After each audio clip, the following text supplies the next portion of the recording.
The sound of a child's laughter pierced the stillness of the New York morning, but for Hiroshi Nakamura, it was a melody drowned out by the weight of his past.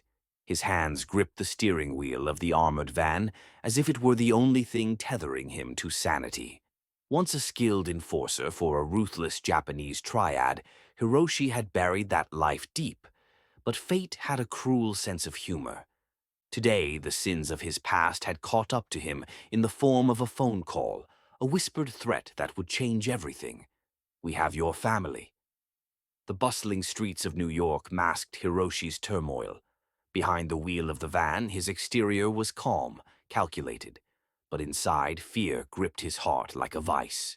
His wife, Yuki, and their son, Riku, were hostages to an invisible enemy, a criminal organization so methodical it made his former life seem amateurish. As the van glided through traffic, Hiroshi's phone vibrated in his pocket. The text was simple: follow the plan. Do not deviate, or they die. The Nakamura family had moved to New York to escape the long shadow of Hiroshi's criminal past. Yuki believed in him, even after learning the truth about his former life. Riku, their light, knew nothing of his father's dark history. That morning, the tranquility of their home was shattered. Hiroshi awoke to an empty kitchen and the photo on his phone. Yuki and Riku bound and blindfolded in a nondescript room. The accompanying text confirmed his worst fears. "We know who you are. Do what we say and they live. You'll be driving the campaign money for Mayor Sinclair. Details to follow." The van rolled through the outskirts of the city. Mile marker 12 came into view. Hiroshi's heart raced as his mind scrambled for a plan. Suddenly, a black SUV rammed the van from behind. Joe grabbed his radio, but before he could call for help, another SUV blocked their path. "Stay down!" Hiroshi shouted as men in masks stormed the van, dragging Joe out and rendering him unconscious. One of the attackers leaned in, gun drawn. "Drive," he ordered. Hiroshi complied, his mind a whirlwind of calculations. He knew these men were professionals, but they didn't know who they were dealing with. As Hiroshi drove, his thoughts drifted to Japan. He remembered the night he decided to leave the triad.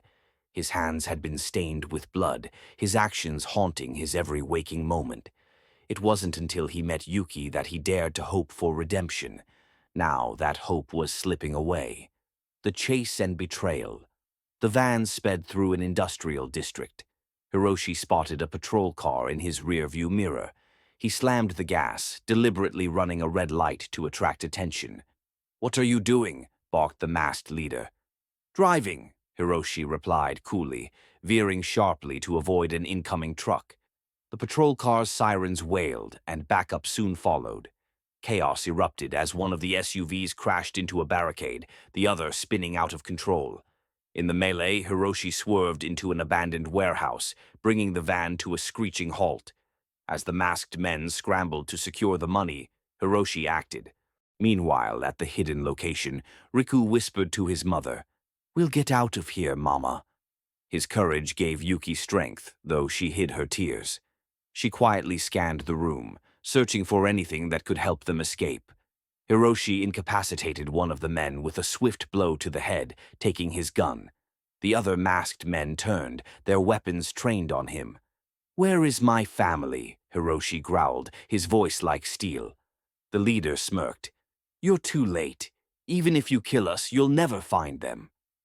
Before Hiroshi could respond, the sound of tires screeching filled the air. Joe, bruised but determined, emerged with a squad of NYPD officers. Gunfire erupted, the warehouse filling with smoke and chaos. Hiroshi fought with precision and fury, every move a testament to his triad training. When the dust settled, the criminals were subdued, but their leader refused to talk. As Joe interrogated the captured men, a troubling connection emerged. Mayor Sinclair wasn't just a corrupt politician. He had hired the criminal organization to launder money and silence opponents. Joe's determination to expose the truth grew, but it also made him a target. With no time to waste, Hiroshi used his knowledge of the underworld to extract the location of his family. The NYPD, led by Joe, stormed a remote cabin hours later. Yuki and Riku were found unharmed, but shaken. Yuki had used her resourcefulness to loosen their restraints, preparing for an escape that fortunately wasn't needed. "You did good, partner," Joe said, clapping Hiroshi on the back. The stolen money was recovered, and Mayor Sinclair's corruption was exposed, triggering a federal investigation. The mayor's mercenaries sent to recover the cash were intercepted thanks to Joe's quick thinking. Hiroshi, despite his heroics, declined the limelight. His past made him wary of attention. As Hiroshi prepared to move forward with his life, a shadow from his past emerged.